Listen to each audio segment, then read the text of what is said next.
Už nikdy sa vám nebudú tvoriť žiadne odchlipy, ak si pozrite toto video. Najčastejšia otázka, ktorú dostávam na dennej báze je, ako sa vyhnúť práve odchlipom. Samotnou kúpou kvalitných produktov sa tento problém nevyrieši. Je veľmi dôležité tieto produkty používať v správnom poradí. Pred samotnou aplikáciou produktov nezabudnite na dostatočné zmatnenie povrchu nechtu bufferom alebo pilníkom a takisto nepoužívajte cleaner.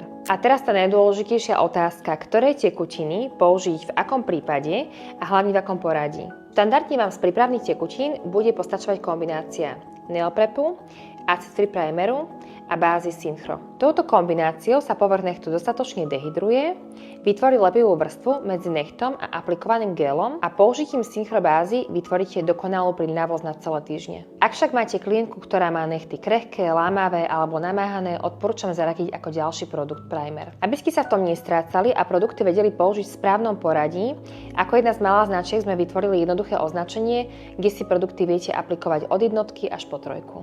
A na záver jednoduchý tip. Tekutiny nepoužívajte v neprimeranom množstve, pretože môžete vytvoriť presný opak, a to premočenie nechtovej platničky, čím spôsobíte spomínaný odchlip.